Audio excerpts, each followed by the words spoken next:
नमस्कार मित्रांनो, स्वागत आहे आपलं समाजकार्य अध्ययनाच्या सोशल स्टडीमध्ये. तर मित्रांनो, आज आपण अशा एका प्रकरणाबद्दल बोलणार आहोत, ज्याने संपूर्ण देशाला हादरवून टाकलेले आहेच. आणि ते म्हणजे प्रकरण उत्तर प्रदेश राज्यातील चित्रकूट येथे उघडकीस आलेले हे बाल शोषण प्रकरण, जे मानवतेला काळिमा फासणारी घटना आहे. मित्रांनो, ज्या वयात मुलांच्या हातात शाळेची पाटी, रंगीत पेन्सिलं आणि स्वप्न असावीत, त्या वयात काही निर्दयी लोकांनी त्यांच्या निरागसतेचा व्यापार केलाय. हा फक्त कायद्याचा मुद्दा नव्हता मित्रांनो, हा आपल्या समाजाच्या अंतरात्म्याला हादरवणारा प्रश्न होता. या प्रकरणात अनेक निरपराध मुलांवर अमानुष अत्याचार झालेत. त्यांची भीती, त्यांचे अश्रू आणि त्यांची जी काही वेदना आहे, त्या शब्दातही मांडणंही कठीण आहे. पण आज आपण या वेदनेपलीकडेही जाऊन न्यायालयाबद्दल बोलणार आहोत. त्या ऐतिहासिक निर्णयाबद्दल, ज्याने संपूर्ण देशाला कडक असा संदेश दिला आहे. हा निर्णय दिला आहे विशेष पोक्सो कोर्टने आणि हा निर्णय फक्त 2 आरोपींविरोधात नसून प्रत्येक त्या व्यक्तीसाठी इशारा आहे, जो मुलांच्या सुरक्षिततेच्या खेळण्याचा विचार करतो. मित्रांनो, हा व्हिडिओ केवळ एक बातमी नाही, तर हा एक जनजागृतीचा प्रयत्न आहे. कारण जेव्हा प्रश्न मुलांच्या सुरक्षिततेचा असतो, तेव्हा शांत राहणं देखील ही चूक ठरते. चला तर मित्रांनो, या संपूर्ण प्रकरणाबद्दल सखोलपणे आपण पाहूयात. म्हणजे की काय, तर हा प्रकरण काय आहे आणि या प्रकरणात काय घडलं, कशा पद्धतीने तपास झाला आणि न्यायालयाने का दिला असा दुर्लभातील दुर्लभ असा निर्णय. तर मित्रांनो, वर्ष 2018. चित्रकूटमध्ये सिंचन विभागाचे ज्युनियर इंजिनियर राम भवन आणि तिची पत्नी दुर्गापती. बाहेरून एक सामान्य कुटुंब, पण आतून सैतानाची संतती. या लोकांनी त्यांच्याच परिसरात राहणाऱ्या निरागस मुलांना आपलं शिकार बनवलं. मित्रांनो, जरा विचार करा. ज्या मुलांचे वय केवळ 3 वर्षापासून ते 18 वर्षांपर्यंत होतं, त्यांच्याशी यांनी काय केलं? या हैवानांनी 34हून अधिक मुलांना भुलवलं, फसवलं. त्यांना दम भरला, धमकावलं सुद्धा आणि मग त्यांच्याशी अशी हैवानियत केली, जी शब्दात सांगता येणार नाही. त्यांनी मुलांचे अश्लील व्हिडिओ आणि फोटो बनवले आणि मग हे 47 देशांमध्ये विकले. 2 लाखांहून अधिक व्हिडिओ आणि फोटो ही फक्त आकडेवारी नाहीत मित्रांनो.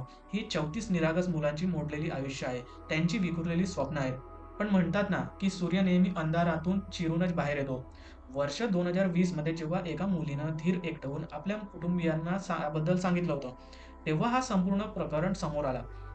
मित्रांनो, सुरुवातीला स्थानिक पोलिसांनी केस दाखल केला, पण नंतर या प्रकरणाची गंभीरता लक्षात घेऊन तपास सीबीआयकडे सोपवण्यात आला आणि ऑक्टोबर 2020 मध्ये सीबीआयने आरोपपत्र दाखल केले. मित्रांनो, इथे एक गोष्ट फार महत्त्वाची आहे. जर ती मुलगी गप्प बसली असती, जर तिनं आवाज उठवला नसता, तर कदाचित हे सगळं आजही सुरू असतं. हे आपण सर्वांसाठी एक धडा आहे, की मुलांमध्ये एवढं धैर्य निर्माण करा, की ते आपल्याशी आपलं सगळं काही न घाबरता बोलू शकतील. आणि मग तो दिवस आला, शुक्रवार 2024. बांदा येथील विशेष पोक्सो न्यायालयात न्यायाधीश प्रदीप कुमार मिश्रा यांनी न्यायालयात एकूण 74 साक्षीदार यामध्ये हजर झाले होते. प्रत्येक साक्षीदारानं आपल्या शब्दातून या हैवानांचा चेहरा उघडला केला आणि मग जो निकाल आला, तो एकूण संपूर्ण देशात आनंदाने नाचू लागला. माननीय न्यायाधीश म्हणाले, "हे प्रकरण दुर्मिळातील दुर्मिळ श्रेणीतील आहे. अशा गुन्हेगारांना कठोर शिक्षा झाली पाहिजे, नाहीतर समाजाला धोकादायक संदेश दिला जाईल." आणि मग त्यांनी ऐतिहासिक निकाल दिला. राम भवन आणि दुर्गावती दोघांनाही मृत्यूदंड म्हणजे फाशीची शिक्षा सुनावली. पण सर्वात खास गोष्ट, त्यांनी आपल्या आदेशात ही लिहिलं, दोषींना तोपर्यंत फाशीवर लटकावावं, जोपर्यंत त्यांचा मृत्यू होत नाही. मित्रांनो, हा फक्त एक निकाल नाही. ही त्या 34 निरागस मुलांना न्याय मिळवून देण्याची एक कहाणी आहे, ज्यांची स्वप्न कोणीतरी मोडून टाकली होती. हे त्या पालकांसाठी सुद्धा एक संदेश आहे, की आपल्या मुलांवर लक्ष ठेवा. त्यांना गुड टच, बॅड टच हे गोष्टी शिकवा. आणि सर्वात महत्त्वाचं, असं काही घडलंच तर गप्प बसू नका, आवाज उठवा. हा निकाल त्या हैवानांसाठी एक जोरदार संदेश आहे, जे समाजात की ते कायद्यांपासून वाचतील. म्हणजे समजतात, की ते कायद्यांपासून वाचतील. नाही मित्रांनो, आता वाचणार नाही.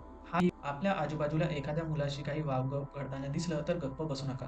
कारण एक आवाजही पुरेसा आहे. शेवटी प्रश्न फक्त शिक्षा देण्याचाच नाही मित्रांनो. प्रश्न आहे, आपण समाजात म्हणून किती जागरूक आहोत? आपल्या आसपासच्या मुलांच्या वर्तनाबद्दल दिसतंय का? कुणी त्यांना धमकावत तर नाही ना?